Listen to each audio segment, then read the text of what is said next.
RTS Link 通车在即，先被改写的是新加坡人的消费习惯。原本1年几次的新山行程，正转向更高频、更固定的周末安排。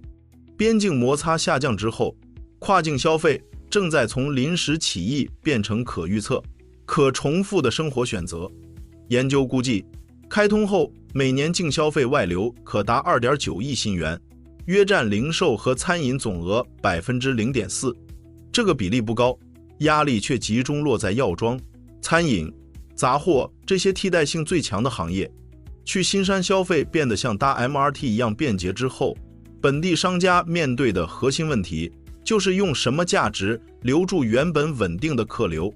RTS Link 预计在2027年通车，连接乌兰北和五级查卡。这是一条跨境轨道项目，也是一条正在重塑消费路径的基础设施。新加坡长期处于高租金、高人工、高生活成本环境，效率高，空间有限。柔佛提供更低价格、更大的商业面积，以及更适合家庭停留和休闲消费的场景。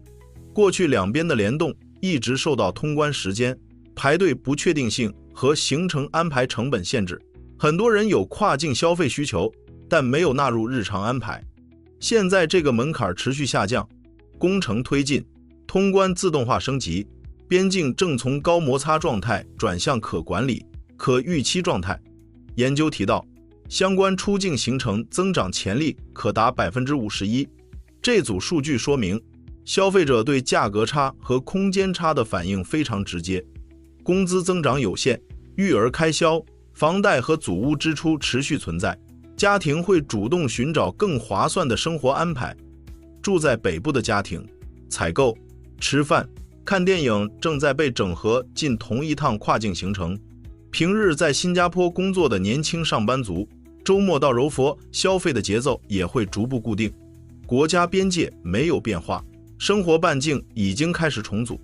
每年净消费外流约 2.9 亿新元，约占零售和餐饮总额 0.4%。 宏观占比不高，微观冲击很集中。压力不会平均分布，而是集中落在几个最脆弱的行业上。最容易受冲击的是药妆、餐饮和杂货，原因很直接。第一，这些商品和服务标准化程度高，洗发水、维他命、零食、家庭用品的品牌差异有限，消费者最先比较的是价格。第二，价格透明，手机一查就能看到两边差距。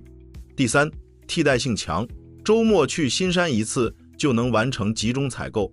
第四，这些行业利润本来就薄，熟客流失一部分，中小商家的压力就会立刻放大。餐饮同样如此，日常聚餐、家庭吃饭、朋友见面这类消费对预算高度敏感。柔佛提供更低成本、更大空间、更长停留时间和更多附带活动，消费转移会持续发生。过去跨境消费没有彻底改写版图，主要受制于堵关和时间不确定性。RTS Link 和自动化通关持续压低这类摩擦之后，客流规律会被重新分配，周末采购、朋友聚餐、家庭活动都会更稳定的跨境整合。对商家来说，最关键的变化是熟客生活路径发生迁移。本地门店面对的是长期流失，高成本经济体在区域一体化中经常出现这种结构变化，标准化、价格敏感、依赖价格竞争的消费持续外移。能够留在本地的部分集中在高附加值、高信任和强调及时服务的消费。 2.9 亿新元反映出的核心趋势就是同样的货，相似的店，缺乏差异化的餐饮模式，在高成本环境里的生存空间持续收缩。新加坡商家需要重新定义自己出售的价值。 RTS Link 带来的变化是商业模式的重新分层，只依赖标准化商品的业态承压最明显。新加坡长期无法和柔佛进行低价竞争，租金更高，人力更贵，空间更小，这些都是固定结构，能够保住客流的价值集中在柔佛短期内难以复制的部分。第一，时间确定性。很多消费者愿意为快和稳付费，当天拿货，预约清楚，少排队，靠近地铁出口，即时完成需求，这些都构成真实价值。第二，高信任服务。药妆零售只卖保健品时，消费者会直接比价，门店提供更专业的产品建议，长期会员管理与诊所或健康方案结合之后，竞争点就转向专业度和信任关系。第三，体验密度。研究提到，受访者参加活动的意愿增长 34%， 这说明消费者也会为有内容、有参与感、有社交属性的消费付费。餐饮、亲子和生活方式品牌需要把重点放在场景组织能力上，单纯提供一顿饭的吸引力会下降，能够承载聚会、活动和停留时间的空间更有韧性。第四，双向经营能力。研究同时提到，入境消费增长潜力可达每年 7.56 亿新元。新加坡仍然具备吸引马来西亚中高端消费、医疗消费、教育消费、商务消费和精品服务消费的能力。跨境区域的经验也很清楚，深港通关便利之后，香港居民北上消费增加，部分零售承压，保留下来的主要是高端、专业和品牌识别度更强的服务。瑞士和德国边境长期存在价格差，标准化采购流向德国，强调品质、信任和高端服务的消费留在瑞士。新马的分工也会朝类似方向发展。新加坡零售、药妆和餐饮的应对路径集中在健康顾问型门店、社交和活动空间、会员体系、预订机制、联名产品和即时履约。缺乏额外价值的平庸业态会更快退出。RTS Link 测试的不只是商家的调整能力，也测试新加坡应对区域现实的政策准备。越来越多人的工作、收入和制度归属仍在新加坡，部分消费、休闲、社交和家庭安排会更频繁地延伸到柔佛。这种状态在成熟城市群并不罕见，政策和企业都需要按这个现实配置资源，区域分工已经逐步清晰。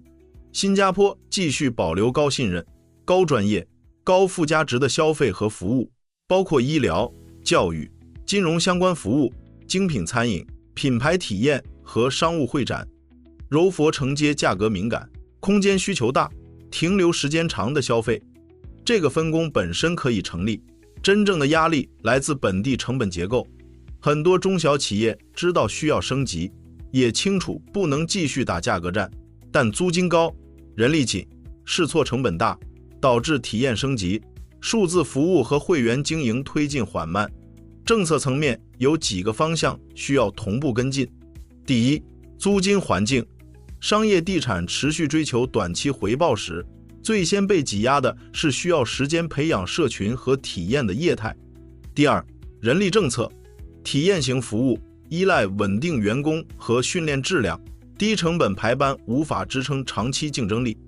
第三，跨境协同、联合促销、跨境奖励计划、双城活动路线，以及把新加坡放在区域消费链的高端节点位置，都属于现实可行的策略。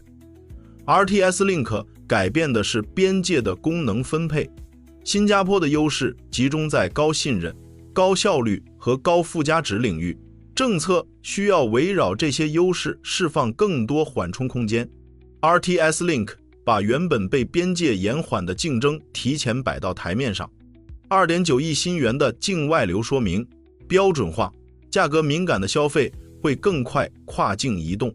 7.56 亿新元的入境潜力也说明，新加坡仍然有能力吸引更高价值的需求。接下来的分化会围绕角色定位展开，依赖低差异、低附加值的业态会持续承压，能够提供专业服务、信任关系、时间确定性和高质量体验的行业，会保留更稳定的本地需求，也更有机会承接跨境流入的高价值消费。RTS Link 带来的变化，已经从交通层面进入消费结构和政策层面。